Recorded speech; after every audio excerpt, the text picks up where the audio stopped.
Dr. Tejani is a colleague at the Therapeutics Initiative, very involved in pharmaceutical policy and research, and I'm going to let him introduce himself in more detail. But thank you very much, Aaron, for joining us and offering this talk today. Great, thanks, Jessica. Welcome, everyone. Thanks for taking time out of your day. I've got a lot to get through, so I'll just do a brief introduction of myself. I'm a pharmacist. I work with the Therapeutics Initiative 2 days a week, and I work 4 days a week with Fraser Health, or the Lower Mainland Pharmacy Services, as Jessica said, doing pharmacy policy and evidence reviews and drug utilization evaluation work. I'm looking forward to speaking to you about the risks of anticholinergic drug use today. Some of you may have seen this presentation before. You're in luck. There's a little bit of new stuff. If you've seen the presentation before and you're hoping the jokes got better, you're out of luck. The jokes are just as bad as the first time you saw the presentation. So we'll get going. Let me start off with my declaration. I get paid by Fraser Health and I get paid by UBC. I received compensation from lawyers on 2 occasions when they needed advice on evidence related to a court case they were working on. I've received honoraria only from organizations that I vet in terms of, did the money come from pharma? And if they don't take money from pharma, I'll take their money. And for the last 17 years, I've taken no gifts, coffees, pens, lunches, dinners, from pharma. And if you're interested in why, you can email me and talk to me about it. You can also follow me on Twitter, which is usually retweeting stuff from the Therapeutics Initiative Twitter feed, but there's lots of interesting information there as well. So happy to talk about anything in detail later, because we probably will use up most of the time going through content today. And just some bonus content for any of you that knows a husband, are a husband, have a husband. There's some bonus content on the well-recognized and not so well-recognized problems with husbands. I happen to be a husband of the not so good variety. Let's see, okay. So most of what we'll talk about, not all of it, but most of it is available freely on our website through our therapeutics letter. And it's a 1,000-word, 2-page summary of all the key concepts. So if you just want to sit back and relax and not take notes, you can refer to the letter. And as Jessica said, the video of the presentation will be posted, so you'll have access to it for a number of months. Recently, one of my colleagues ran a report for me about the top 200 drugs prescribed in British Columbia in 2020. About 8% of those drugs are anticholinergic drugs. And here's the list in front of you. I won't go through all of them, but you'll recognize many antidepressants, some quote unquote muscle relaxants, some antipsychotics, some sleeping aids, and some antihistamines. This list doesn't include items in the box on the right in yellow. So don't forget, there are many anticholinergic drugs that are non-prescription. And so those should be kept in mind when you're considering this. So one suggestion would be to keep this list in your back pocket or somewhere on your desk or in your EMR, or put a star on your EMR. Every time you pull up one of these drugs, it flags you to remind you that these are potential, these drugs have the potential to cause anticholinergic toxicity. Now, to be honest, when I was in pharmacy school, I memorized the list of common anticholinergics, and many of these drugs did not immediately come to mind as anticholinergic. So in giving you some tips later on how to figure that out, it involves tools that I use to understand exactly what drugs are anticholinergic or not.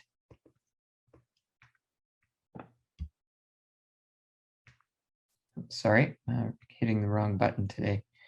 Okay, well, let's talk about well-recognized and not so well-recognized harms associated with anticholinergic drugs. Now, we'll start off with well-recognized problems with husbands. Now, I'm assuming my wife knew that my shape would shift as soon as I said I do or she said I do. And the pre-I do body was not anything like this, to be honest, but it was, you know, not too far off. And as several months after the wedding, it sort of shifted downward. So this is a well-recognized phenomenon with most husbands. Along that line, anticholinergic drugs have well-recognized toxicity. And for all of you that went to nursing school, medical school, pharmacy school, or any other allied health training, you might have been asked to memorize common anticholinergic toxicity. So we'll just refresh our memory of what that is. First, we'll start off with a video. Talking about it, it's probably aggravating some of my symptoms. For instance, I have problems swallowing, and I have a postnasal drip, and I have a very, very hard time with a dry mouth. And I've increased the amitriptyline because I've had more trouble sleeping, and from that I found I've had constipation and trouble. I use the word peeing. I feel I need to go, I want to go, but sometimes takes me ages to actually be able to go when I'm in the washroom. What's the difficulty you've had that the speech therapist describes? It's hard sometimes when I'm eating a meal at night or during the day. I just have to stop and really physically swallow. Had you made any connection to the dryness in your mouth and the fact you were taking a drug every day? No, absolutely not. What was your own explanation of why it was so difficult to urinate? I didn't understand it. I knew that there was something happening because I didn't ever have that problem before. And what about your bowel movements? But since I have increased the amitriptyline, it's been just like little pellets. When you took it as a sleeping. So what you can see in the video is this woman describing common anticholinergic toxicity, but embedded in there were some descriptions of subtle manifestations of anticholinergic toxicity. So we'll refer to those a little bit later, but this gives you an idea of things that you would expect to come up, but things that are little off of what we would have memorized in school as common anticholinergic toxicity. And there may be ways to get at that from patients. So let's go through the common list. For brain, I remember memorizing delirium and impaired cognition. For the eyes, dry eyes, dilated pupils, tachycardia, constipation, dry mouth, and urinary retention. Now, in school, I never thought about using, well, I thought I could just use these terms when questioning patients, but I'm not so sure that if you use these terms or phrases when you're talking to patients, that they're going to divulge all the subtle manifestations of each of these things, much like the woman in the video previous to this slide. The not so well recognized toxicity of anticholinergics is the next subject, but one thing that I don't think my wife realized about me was I would become less and less sensitive. I think she had a hint while we were recording that I wasn't extremely sensitive, but didn't realize it would get worse. Here's a good example. The fellow speaking to his wife on the scale saying, "Don't feel bad, Loretta. The entire universe is expanding." So in talking to my colleague, Tom Perry, an internist, and him showing me some of the videos like you just saw, I realized that there are manifestations of toxicity that are different than what I memorized. So for example, patients will describe, and you'll see in the literature, examples of what they call brain fog or dementia or cognitive dysfunction. And they also describe some patients experiencing hallucinations. For eyes, instead of dry eyes, patients may describe difficulty focusing or problems with visual accommodation. We have another example in a video coming up later. For dilated pupils, patients may not relate the phrase dilated pupils to what they experience, which is light sensitivity. For dry mouth, patients may experience tooth decay or bad breath because of the lack of saliva. They may have impaired speech because of for the same reason, and they may have difficulty swallowing. So instead of asking your patient if they have dry mouth, consider asking them if they've had more recent visits to the dentist, if they've had more fillings than usual, Are they feeling like they have bad breath, or have people told them they have bad breath? You can observe impairment in speech or ask them if they've had difficulty formulating words or articulating their speech, and if they're having difficulty swallowing.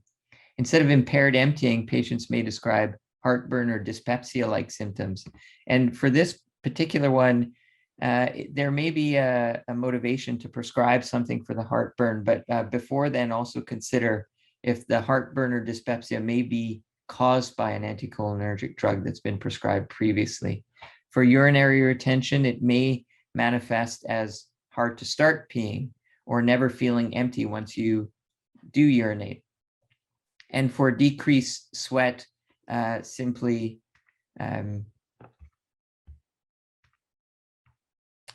asking them about dry skin or observing their skin and asking them, are you using more lotion? Are you feeling itchy? So my point is there's a different way to ask these questions. Here's another video. I've had a chronic cough for almost 4 years now.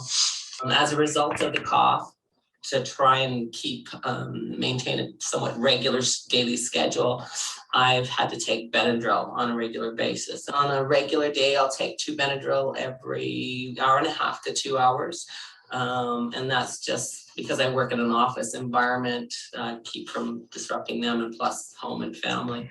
My job requires me to drive long distances. If I have to get into a car, I can usually take about, I'm popping a Benadryl every 20, 30 minutes just to keep from having to pull over and get sick because I'm coughing so much. And like I said, that's just so I can actually have a good life. I haven't had any Benadryl today. A question that I actually asked Dr. Perry that was quite interesting is, part of my job, of course, like everyone, is the use of a BlackBerry. What happens is I'll look down at my BlackBerry, and it can be for a very short amount of time, 30 seconds, whatever. When I look back up, it takes me anywhere from 15, 20 minutes to regain my vision.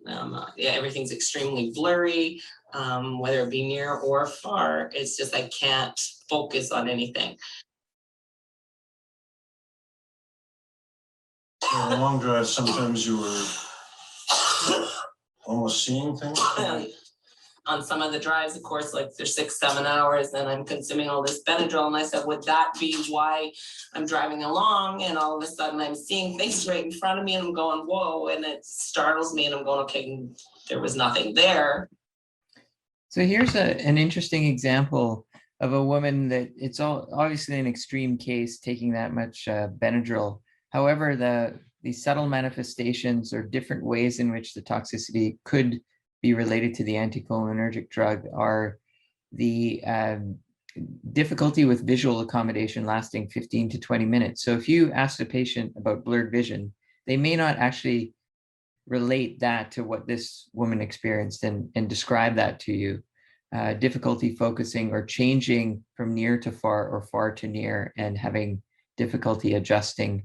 And also the seeing things, no, there's no way to know if that's directly related to the diphenhydramine, but it's been reported with many anticholinergics in the literature, so it's possible.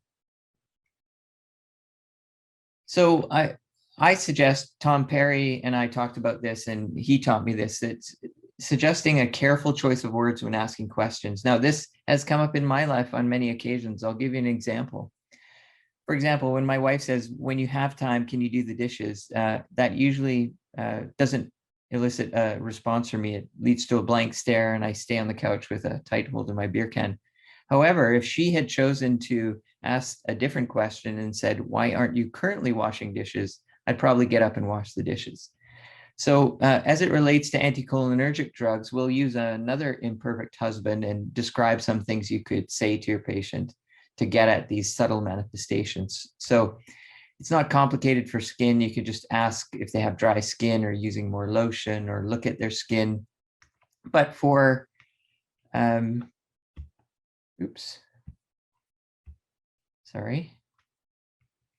For the eyes, you may ask questions like, do you have trouble adjusting from near to far? Do you have difficulty reading despite having glasses on? Why is my advanced thing not working? Sorry about that. For issues related to decreased saliva, how are your gums and teeth? Are you having more tooth decay? Are you having issues with your gums bleeding? Or has your dentist told you you've had gum problems? Do you have any problems with bad breath? Are you having difficulty swallowing? For GI, do you have any constipation or heartburn-like symptoms? What is the consistency of your stool would be another way to get at it. And for bladder, after you pee, does it feel like you can't empty completely? Do you have trouble starting to pee?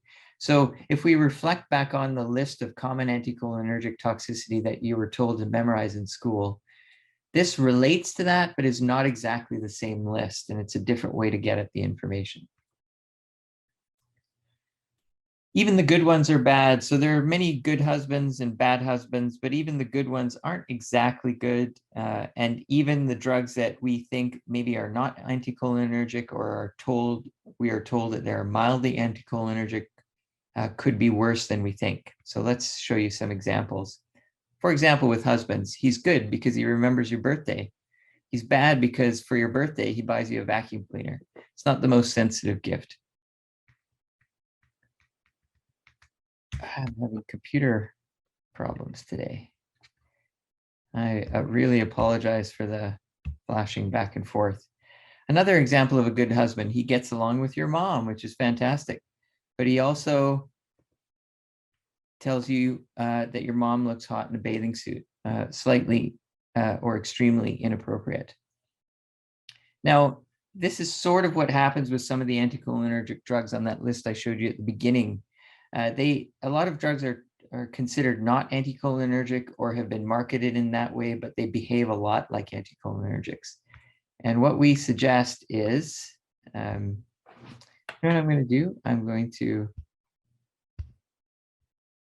exit from full screen mode. Or try, maybe it's going to work now. So what we suggest is using detective skills to look in the product monographs, and you only need to really do this once if you have that list I gave you. And a tip for the pharmacist that this can be something that pharmacists look into in terms of the product monographs and complaints from patients. The one tip is to consider metabolites, and here's an example from the Seroquel monograph. So contrary to quetiapine, norquetiapine exhibits moderate to high affinity for several muscarinic receptor subtypes. So just check all your patients, and the ones that have livers will metabolize quetiapine to norquetiapine, and this will become an issue for them. In the monograph, in the section on toxicity, it talks about Seroquel XR possesses anticholinergic properties which can lead to adverse drug reactions such as, and they describe typical anticholinergic toxicity. So I remember when some of the marketing for Seroquel indicated that it was not anticholinergic, but they neglected to tell me that the metabolite was. The other part of the monograph, which is very useful, is looking at the mechanism of action section and the adverse effects section. Here's an example with venlafaxine. So I find this one interesting. So it says venlafaxine has no significant affinity for muscarinic, histaminergic, or alpha adrenergic receptors. So the key thing to focus on here is no significant affinity. And then it goes on to say, however, activity at those receptors would lead to anticholinergic toxicity. So it's like saying something about someone that you're considering to be your husband. If the person that's introducing you says, oh, this guy's completely trustworthy, he's a good guy, except if he wasn't a good guy, he might spend all your money and cheat on you and come home late and not tell you where he's going. But he's not like that. So it's interesting that this monograph describes that no significant affinity, but says that drugs that would have problems. Then later on, when you go into the adverse effects section for the venlafaxine product monograph, it describes toxicity that's very, very similar to what an anticholinergic would do. So I suggest that it probably has enough affinity for those receptors that it produces anticholinergic-like effects. Now, there's been some talk, if some of you are probably familiar with this idea that anticholinergic drugs have an impact on not only cognitive function, but on the risk of dementia. And so this idea that they mess with your mind, and what is the evidence behind that? There's a little bit of new evidence that I'll share with you, but we'll go through all of it right now. I love this as it relates to husbands. Ladies, if a man says he will fix it, he will. There's no need to remind him every 6 months about it. This definitely happens at my house. So as it relates to cognitive dysfunction, there are a number of reviews and observational studies, reviews of observational studies and other information in the literature that describe this phenomenon. Drugs with anticholinergic effects lead to an increased odds of cognitive impairment. Another paper saying non-amnestic mild cognitive deficits are consistently induced by first-generation antihistamines and tricyclics. And just a reminder that tricyclic antidepressants like nortriptyline, amitriptyline are very similar in structure to cyclobenzaprine or Flexeril. So if you're not aware, cyclobenzaprine and Flexeril are essentially chemically very similar to tricyclic antidepressants. And then if you look in the quetiapine monograph, it lists confusion. If you look in the citalopram monograph, it lists confusion, impaired concentration, what could also be described as brain fog, like we mentioned earlier. Now, here's the new part for the presentation. Just earlier this year, there was a new Cochrane review on the risks of dementia or cognitive decline in older adults who were previously considered to have no cognitive dysfunction, and what is the impact of anticholinergic burden? So in terms of which drugs, how long do you need to be on them? Is it a cumulative effect, or is there a dose response? And it's a very informative review. I'm only going to give you the highlights, but I think the information is compelling. They found and included 25 studies, and in total, there are almost 1 million patients involved in these studies.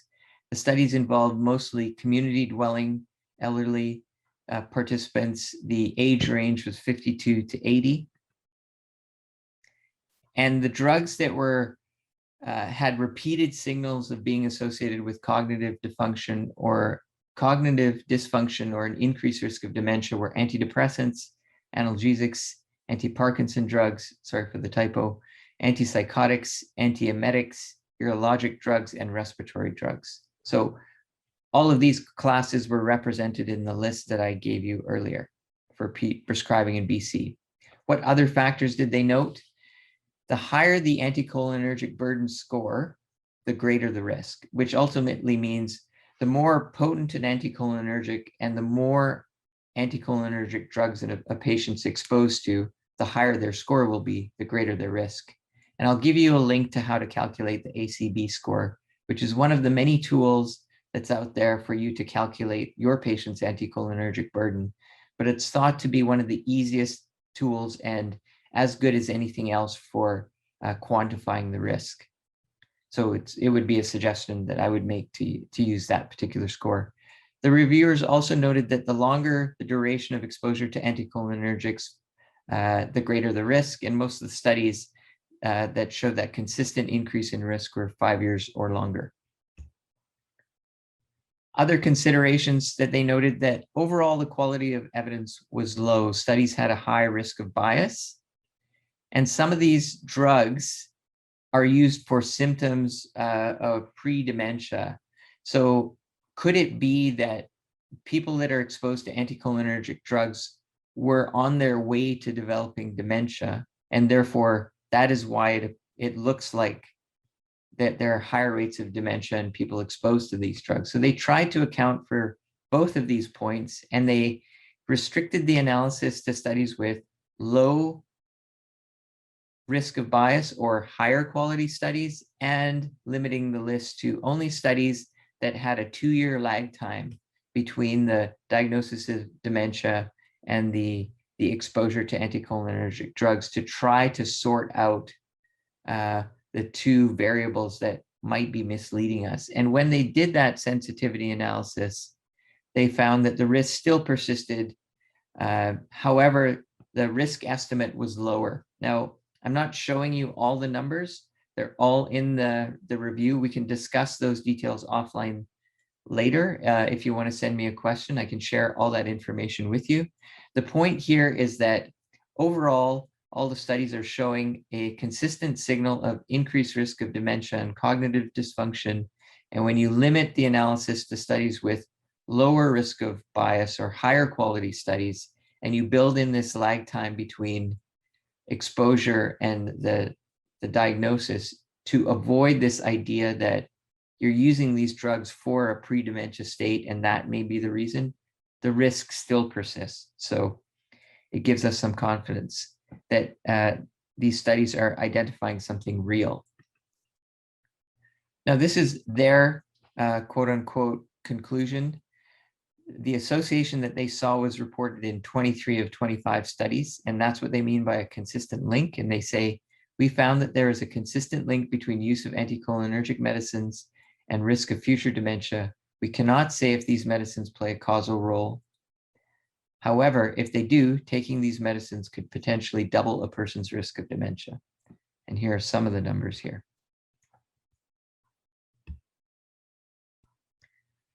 Another recent paper that was published entitled Associations Between Anticholinergic Medication Exposure and Adverse Health Outcomes in Older People with Frailty was a systematic review of many studies trying to identify whether the risk of any problems with anticholinergic drug exposure is worse in patients with frailty, or is it the same? They included 13 studies. Most of the studies included participants in the community.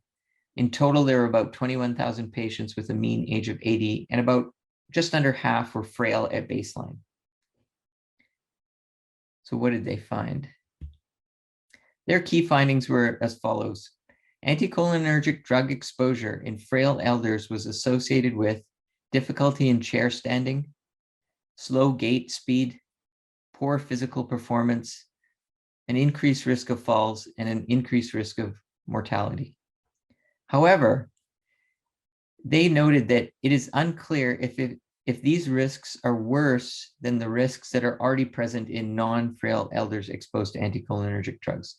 So when I first read this, I was a bit confused because it seemed to indicate that if you use anticholinergic drugs in frail people, the risk is worse.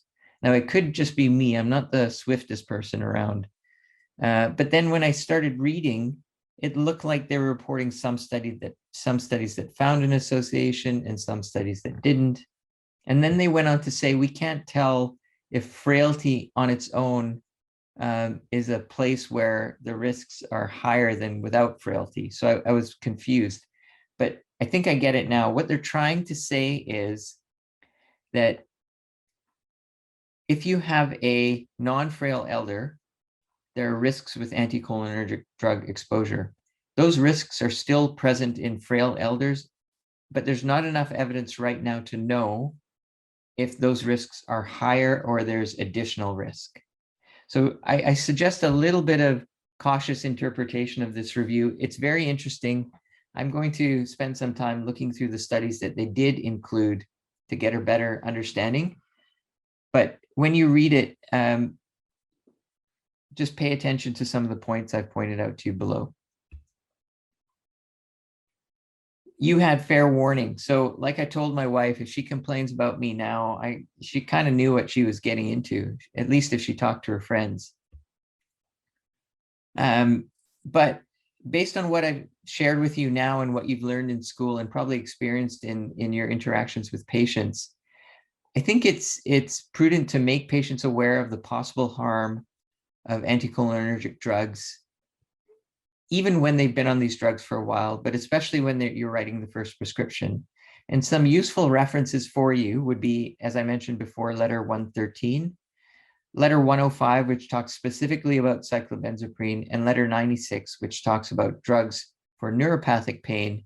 And that letter includes the tricyclics. And so there's some information that you could use there. If you need more information from me based on any of the papers I shared, just email me and I'll send you a PDF of any or all of them. If you need a resource for your patients, 2 friends of the Therapeutics Initiative have written a patient-friendly summary. Janet Curry and Joanna Trimble wrote this paper in the Canadian Deprescribing Network resources called What You Need to Know About Anticholinergic Medication. So it's probably worth sharing that link. It's written in language that is very easy to understand. And if patients want more, you can refer them to our letters. Now, just remember that some anticholinergic drugs are used intentionally for those anticholinergic properties like bladder drugs, gut or dizziness problems. So just a question for you, when you prescribe those drugs for that purpose, do you warn of possible anticholinergic harm unrelated to the so-called beneficial effects? And are you and the patient actively monitoring for the presence of those well-recognized and not so well-recognized harms? And if not, I would suggest that that would be a good idea. I told you I'd mention the ACB calculator. So if you just look up this URL, acbcalc.com, it's a very easy calculator. When you type in the first few letters of a drug name into each of the boxes, it'll tell you if it's in their list. If it's not anticholinergic as far as they're concerned. And it will assign a score based on anticholinergic potency to each drug and then give you a total score. And they, at the bottom of the score in red, they say what they think a high exposure means in terms of risk. To be honest, I haven't thoroughly reviewed the literature on the increased risk of all-cause mortality with high anticholinergic drug exposure. So I'm not going to comment on that. But the other harms are well recognized. But this is one way to give you an idea of the burden. The downfall of this score is it doesn't talk about dose. So you can't assign a greater risk score to a patient based on different doses or higher doses, which we know is possibly a factor in someone's burden going up. So in conclusion, before I show 2 last videos, remember, frequently monitor for anticholinergic harm and ask carefully worded specific questions that try to uncover those subtle manifestations of well-recognized and not so well-recognized toxicity. Consider calculating an ACB score to give you a summary estimate of the burden of anticholinergics for your individual patient, and on a regular basis, at least flag the anticholinergic drugs and reassess the need to continue them, whether based on whether harm is being experienced or if the intended reason the drug is being used is still a problem, or the drug is working to resolve whatever issue they were being used for. So let's finish off with 2 videos. And I wanted to mention that these videos, the patients in these videos gave consent to Dr. Tom Perry for use for educational purposes only. So please do not use them for any other purpose or widely distribute them in any other way except within this presentation. So this is a woman that Tom saw for a number of issues related to polypharmacy, but I just want to show you a couple tidbits from the full videos. Is it all right if I make this recording for possible teaching use? Yes. Mm-hmm. Yeah, well, forever. And the shakiness gets you down.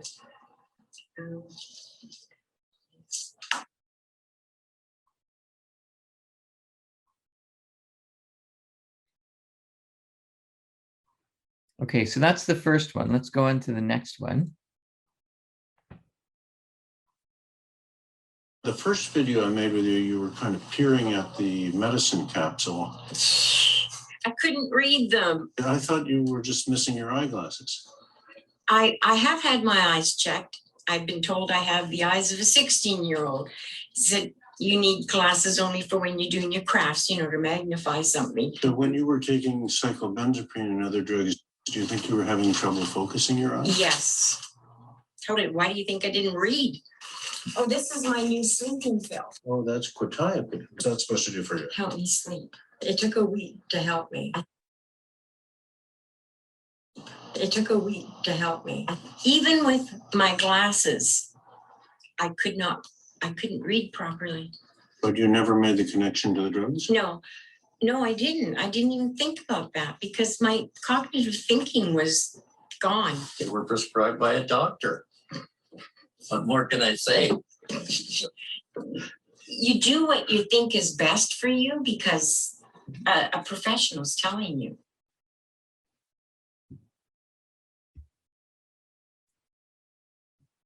On that, I will conclude. I think we have time for questions, but once again, thank you so much for taking time out of your day. I'm open to any questions or debate that we don't get to. Just email me. If you need papers or any other references that I referred to, I'm happy to share them with you. So I'll stop sharing my screen, and maybe Jessica, you and I can talk about questions or comments. Yeah, thank you very much. Erin, I learn something new every time. And the TI letter was published in 2018, so it's really fascinating to see that some of the, I don't know if they're conclusions, but some of the directions that you were looking at that time, there's a little bit more evidence to support those concerns. So that's really important. Some of the questions have been trickling in. I've put your email address in the chat. I put a link to the patient handout for deprescribing.org. And I think I put the correct link for the Cochrane review that that you mentioned. Just before we get into the questions, and please keep sending those in directly to me or in the general chat. I wanted to remind people that before they sign off, the session will close at 12:45, and you'll be emailed an evaluation. And after you complete the evaluation, our amazing colleague Eric is going to send you your CME certificate as well. And those evaluations are really helpful to us for making these talks better and tackling topics that are of interest to you. So giving Dr. Tejani a little break there. A couple of the questions that came up in the chat. The first one was just about the lists of anticholinergic drugs. We will be posting the video, and with Erin's permission, we may be able to put the Prezi slides or Prezi link on the website. And most of those drugs are in the TI letter. I think what was one thing that I learned from some of those videos and some of the things you've taught me in the past, Erin, is that even drugs that aren't listed as typically anticholinergic, when you look at the side effects list, if they have that constellation of symptoms, you know, include some of the newer antipsychotics and things like that, sometimes there's sort of a hidden burden of that anticholinergic toxicity potential there. And I think that's really, it's challenging because you can no longer be that pharmacy student who memorizes the list. Any comment on that? Or I nothing other than if you know, ultimately you're concerned about toxicity and if it's causing a problem for a patient, whether someone debates with you that, oh no, you know, that's not an anticholinergic drug, so it doesn't ultimately matter.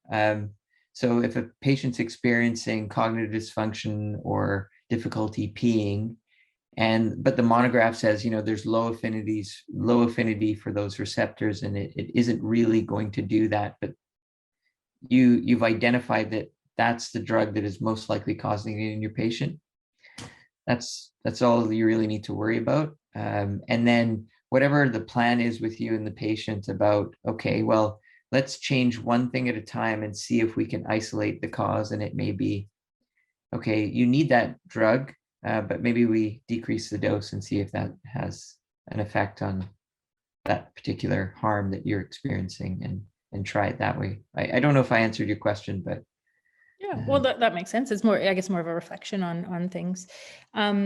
Melanie was saying, is there any information about decreasing a person's risk to baseline in terms of dementia if they have anticholinergics on board and you discontinue them? Because it sounded like the trials didn't look at what would happen after you stopped or removed some of these medications. Can you talk about that? Is there a time frame that you would expect to see the cognitive stuff improve? Yeah, I don't have, it was considered in these reviews, but there's no definitive evidence either way. What they refer to is a change in frailty state in either direction. So if you're pre-frail, is there a greater risk of moving to frailty? If you're, if you don't have dementia and then you get exposed to these drugs, does it more quickly move you into dementia? Or if you're having signs of dementia and you stop these drugs or take lower doses, do you switch back? And it has been looked at, but there's no clear link that those transitions occur. So we don't know. And it's not to say that it's not possible. I just don't think there's enough information out there. It hasn't been studied enough for us to rule it out completely. Okay, great. There were some questions about anticholinergic burden. Particularly, people are asking which is the best calculator. Is it acbcalc.com? Is it the ACB, the ADS? Does the ACB include any new drugs after 2015? I don't know if you have any comment on that. I think John Kramer's response to that was just less is more. I don't know if that was directly to that comment. The fewer anticholinergic drugs you're on, the better. But any comment on the specific calculator that that Yeah.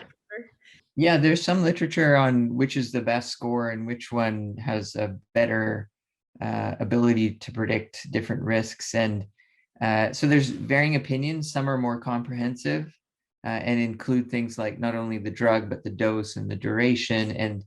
But the downside is then you have to input more information. So it's a little bit more cumbersome or clumsy to use. Whereas the ACB score that I showed you does identify risk, but isn't as nuanced.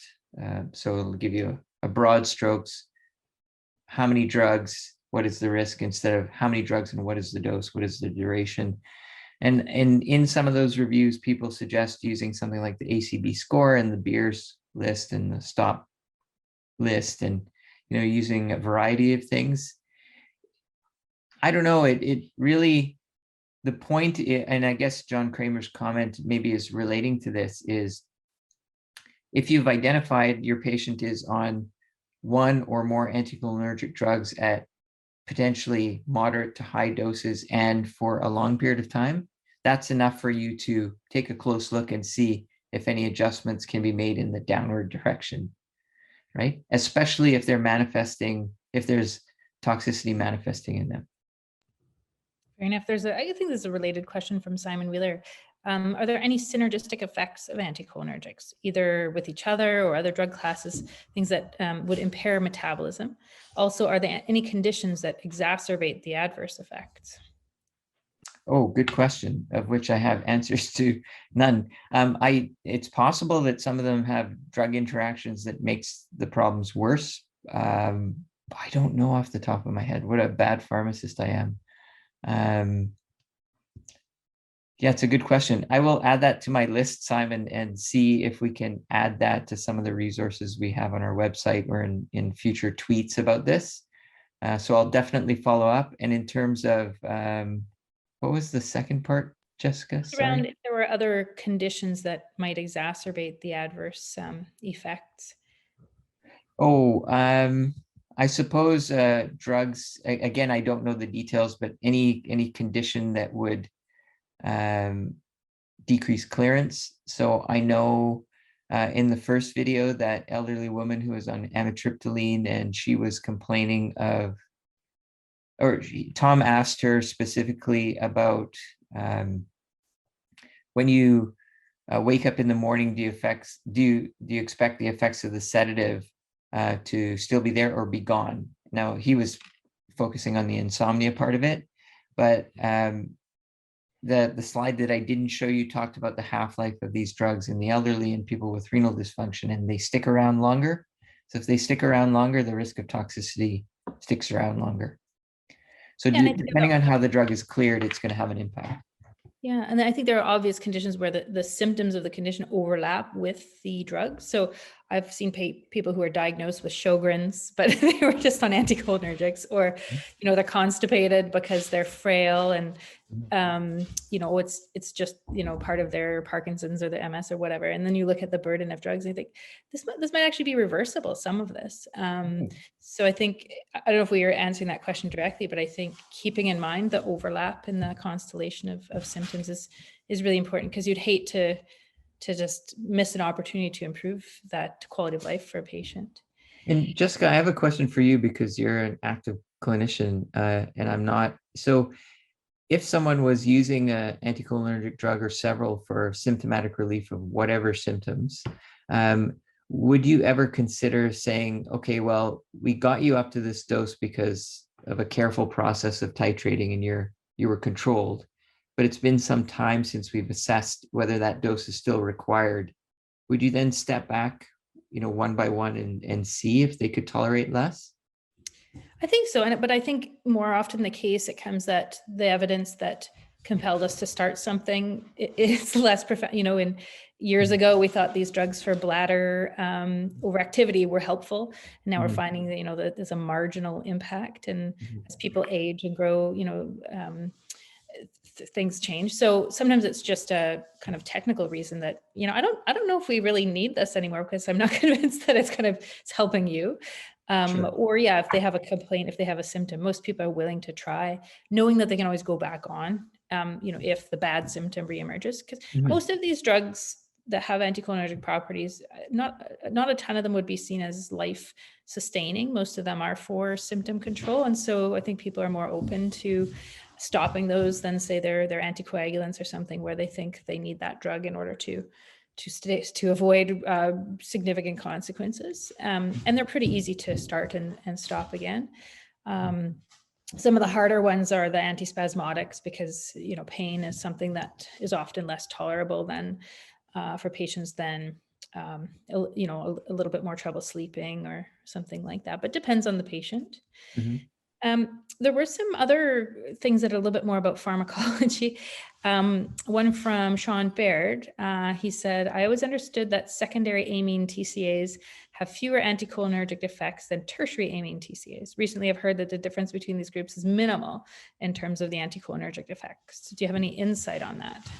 I wish Tom wasn't on holidays, because he could answer the question. I think what he would say, and what I've heard him say before, is that is a bit of a myth, that there are differences, and it's been a lot of careful wording in terms of marketing, that they're probably similar in their ability to increase the risk of some of these problems. Okay, I'll give a sort of comment and question about referral. So Peggy Dang said there was a referral today where a specialist recommended discontinuing Zopiclone due to the anticholinergic effects. Okay, and then a switch to Bertazapine. But Bertazapine seems to be widely accepted despite its anticholinergic effects. Any thoughts on how to convince prescribers to steer away from Bertazapine? Well, I just put in a plug for the British Columbia academic detailing pharmacists. They're currently wandering the province, spreading the good word about treatments for insomnia, and they probably have some wonderful resources specific to that drug and other options. So if you look up BC PAD, you can check their website for their information and connect with a local person. If you're from out of British Columbia, that information, I believe, is freely available on the government website. So in terms of steering away, I mean, one thing to do might be to show them the Bertazapine monograph, that it is clearly an anticholinergic. You could put it in the ACB score calculator and show that it's probably got a similar numerical score to Zopiclone. I'd have to do it myself, but it's probably similar. And I don't, switching from Zopiclone to Bertazapine because of the concern about anticholinergic risks seems like you wouldn't expect anything different, unless, every patient's going to have a different response to every drug. But it would be I would think it would be unlikely that they would experience less anticholinergic toxicity with that drug versus Zopiclone. Yeah, I also put in the chat the link for the Bertazapine letter that the Therapeutics Initiative Oh, recently that's right. just a plug for that, which gives a little bit more information. Yeah, I don't know if it's compelling. I think it really depends on the patient. Sometimes specialists recommend Bertazapine because they think, well, it will get a mood effect as well as Mhm. as a sedative effect. But most patients, when you tell them the magnitude of benefit for insomnia, you know, your average sleep time will be, you know, the great thing about sleeping pills is you'll probably sleep about 13 to 15 extra minutes a night compared to before. They, you know, I actually said that to one of my patients yesterday who was asking for a sleeping pill, and he said, "Oh, is that it?" I pretended to sell it because I really wanted him not to take it, and you know, he didn't think that was worth the increased risk of falls and the other things, but that's an aside. There's some interesting questions. I don't know if you'll be able to address, Aaron, about children. Recognizing your presentation today is about frail elders, but do we know anything about anticholinergic drugs in children? And related to that, there was a question about Ritalin. Does Ritalin have anticholinergic effects? And if you want to go out on a limb, comment on use of Ritalin in the elderly. Oh gosh, I think I'll steer clear of that one because I don't know anything about Ritalin in the elderly. Does Ritalin or methylphenidate have anticholinergic properties? I can take a look while we're talking. And then the other question about children and anticholinergic drugs. Honestly, I haven't looked specifically for that issue. However, when I went through the monographs for all the drugs on that list, there was no special mention of these bad things happen in adults, but not in kids. So maybe that's not your question, but I think the same concerns would be present in children in terms of the risks of anticholinergic drugs. In terms of the cognitive dysfunction or long-term risks, you know, the longer the exposure, the greater the risk of dementia. So if you start kids on anticholinergic drugs early, and that presumably is also a problem. Yeah, I mean, we don't know yet. There is also the issue of prescribing cascades here. So in older patients, so I do palliative care and mainly geriatric care. And when I see people, they're very fatigued because of their cancer or their end stage congestive heart failure, or they're on opioids and they find them quite sedating, and they have the anticholinergic effects of the dry mouth and some of the other things. And at the same time, they find the fatigue intolerable. So there are cases that recommend, you know, and these are not good RCTs, but recommend stimulant medications like methylphenidate for cancer-related fatigue, MS-related fatigue, opioid-induced fatigue in the palliative population. So I've only seen them used as trying to counteract some of the side effects of drugs, but also of disease. I wouldn't know enough about the pharmacology to know if there was you know, a challenge. And I think there's also that prescribing cascade that goes with anticholinergic drugs and then the memory restoring drugs, where a person hasn't been tried with some deprescribing of their anticholinergic burden, and they get put on you know, these acetylcholinesterase inhibitors, you know. So I think sometimes these drugs just more gets added to the pile. I think that's less likely in children to be the case, but I think at least at the TI, we haven't looked at anticholinergics in children formally. No. A couple of mentions in the chat about, again, the academic detailing service. So we've put the link to their module about medications for insomnia, and they've published also, I think Christy was telling us about the relationship between the dose of the drug Bertazapine and the ability of it to offer sedation. We're getting close to time, so I don't see any other questions there. Aaron, did you have any final takeaway points that you wanted to tell people before they sign off and then stay tuned and complete their evaluations in their email? The only last thing I would say was it was so interesting to me over the years seeing Tom's videos and the patients and how they describe things, and thinking to myself, I wasn't taught to ask questions to get that out of a patient. And that was the that struck a chord. So I made fun of asking questions with specific words, but I think that might be enlightening if you practice. And, I don't mean to tell any clinician how to talk to their patients, but just, fiddling around with different phrases or different ways and practicing that and seeing if you get a different reaction might be really interesting. And in that way, you may be able to relieve some of the burden from the patients that you wouldn't have found through other means. But that's all. Thank you. That's a really important final point to put things into the words that a patient might use and things that they're dismissing as, oh, I'm just getting older. That's why my mouth is dry or why I can't see as well. And asking them in those novel ways, I think that's it's very clever, and it's not that challenging to do. So, well, thank you very much, Aaron, for your presentation today. It will be posted on our website. And thank you everyone for joining us today. It's been really interesting. Hopefully you found it useful, and please let us know what we can do differently or more of on the evaluations that will come around to you in the next week or so. Great. Thanks everyone. Thanks, Jessica. Bye.